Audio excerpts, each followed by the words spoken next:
Relationship डगमगाता कहाँ पे है? जब इज्जत नहीं की जाएगी, सामने वाले को इज्जत नहीं मिलेगी, रिलेशनशिप की बुनियाद खत्म हो जाएगी। ताल्लुक की बुनियाद इज्जत पर है। उसके बाद है दूसरा दर्जा एक्सेप्टेंस, कि वो जो कर रहा है या जो उससे गलती सरजद हो रही है उसको कबूल किया जाए और ठीक करने की जानिब आया जाए।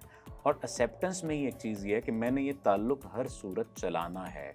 बिल्कुल ठीक। ताल्लुक 50-50% पर नहीं चलता है बिल्कुल कि 50% आप पुट करेंगे, 50% मैं पुट करूंगा। ताल्लुक चलते हैं 100% पर। 100% आप अपना देंगे, 100% मैं अपना दूंगा, तो फिर ताल्लुक चलते हैं। डगमगाते इस वजह से हैं कि हमें जो तवक्कुआत सामने वाले से होती हैं वो तवक्कुआत पूरी नहीं हो पाती।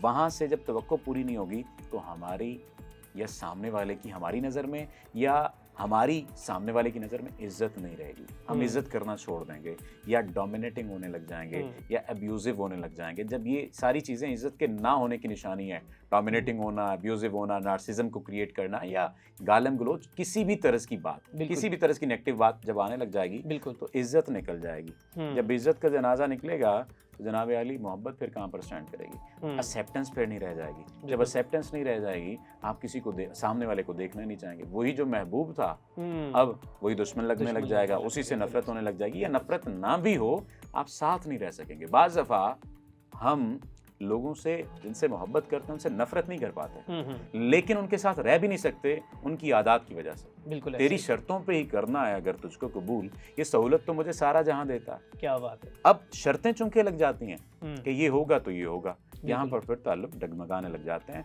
और फिर अगर कोई संभालने वाला हो तो संभाल लेता है, और अगर वो फैसला कर चुका हो कि नहीं इसके साथ नहीं रहना, दोनों में से यानी फ्रीकैन में से कोई एक भी फैसला कर ले कि मैंने इस ताल्लुक में नहीं रहना, तो जनाब आली फिर वो नहीं रहता। लेकिन सर यहाँ पर कहा जाता है कि अगर किसी शख्स की आपको बुराइयां नज़र आ रही हैं तो अगर आपने इस रिलेशनशिप को चलाना है, उसको रिहेबिलिटेशन करना है, तो आप उसमें उसकी खूबियाँ भी याद करें ना, कि कभी उसमें खूबियाँ भी थी, तो ये खूबियाँ और खामियों को याद करके रिलेशनशिप क्या ऐसे चल सकता है? अच्छा, कभी खूबियाँ थी और कभी खामियाँ थी ऐसा नहीं होता। खूबी भी रहती है और खामी भी रहती है। खामी बाज़ दफ़ा डोमिनेट कर जाती है, इस वजह से खूबी नज़र नहीं आती। खूबी बाज़ दफ़ा डोमिनेट कर जाती है, खामी नज़र नहीं आती। ठीक है, मैंने वही बात की, ताल्लुक को चलाने की जो साइंस है वो एक्सेप्टेंस है।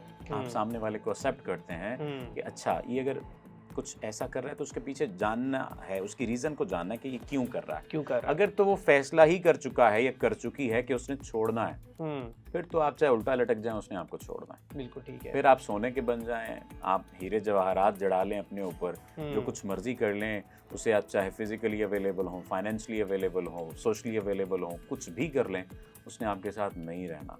हाँ, अगर वो ताल्लुक को ठीक करने की कोशिश करना चाहता है लेकिन आपके साथ नाराज़ भी है, तो फिर आप कोशिश कर सकते हैं ताल्लुक को बचाने की, ताल्लुक को ठीक करने की, ताल्लुक को बेहतर करने की, और वो उसी सूरत में कर सकते हैं जब आप चाहते हैं कि हाँ मैंने ये करना। ठीक है। अच्छा सर, यहाँ पर ये भी कहा जाता है कि कोई भी औरत है वो किसी मर्द को छोड़ रही है, वो छोड़ने से पहले मतलब कि जब उससे वो रिलेशनशिप ख़त्म करती है तो उससे पहले जो है वो सोच चुकी होती है और उसको मुकम्मल तौर पर अपने जो कि रूह के अंदर से और अपनी जो कि मोहब्बत के अंदर से उसे अपने अंदर से आवाज़ आ रही होती है और निकाल चुकी होती है। ये भी हकीकत नहीं, ऐसा नहीं है, सिर्फ औरतों के लिए नहीं है, मर्दों के लिए भी है। मर्द इस हवाले से ज़्यादा जालिम है। अच्छा, मैं मर्द होकर की बात कर रहा हूँ, मुझे पता है कि मुझ पर मर्द जो है वो तनकीद करेंगे, लेकिन मर्द भी ये फैसला कर चुके हों अगर कि मैंने इसे रोलना है तो वो फिर रुलाते हैं। मर्द भी अगर फैसला कर ले कि मैंने इसे छोड़ना है तो वो छोड़ देते हैं। मिसाल देता हूँ, 4 बच्चे हैं, 20 साल बाद मर्द तलाक दे रहा है किसी और औरत की वजह से, बिल्कुल ऐसे तो मर्द ने फैसला किया ना। बिल्कुल ऐसे ही है। मसलन मर्द दूसरी शादी करना चाहता है,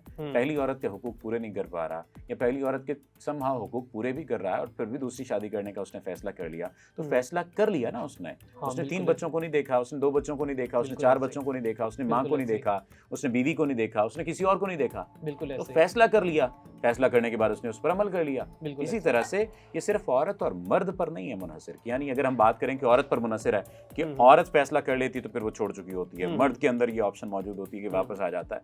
मर्द के अंदर चूंकि लस्ट का एलिमेंट थोड़ा सा ज्यादा होता है, मेंटल लस्ट का एलिमेंट ज्यादा होता है, इस वजह से वो चांस रखता है कि हाँ मैं वापस आ सकता हूँ, एलिमेंट होता है।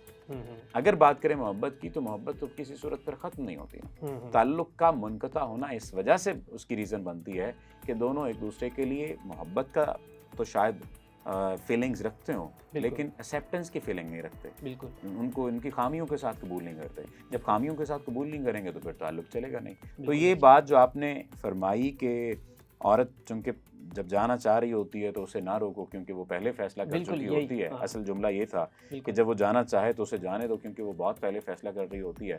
जा ऐसा चुकी नहीं है, जाने वाला हो सकता है वो चाह रहा हो कि आप उसे रोक लें।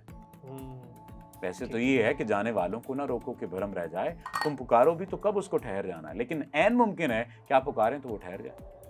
तो जाने वाले को पुकार लेना चाहिए। पुकार लेना मैं तो चाहिए। कहा करता हूँ कि अगर आपको मोहब्बत है, जाने वाला कुछ जा रहा है तो कदमों में भी पड़ जाएं, मना लें, क्या हर्ज है, घर बच जाए क्या हर्ज है, ताल्लुक बच जाए क्या हर्ज है। ताल्लुक से कीमती कोई चीज़ नहीं है, बिल्कुल घर ऐसे ही। से कीमती कोई चीज़ नहीं है। हम्म।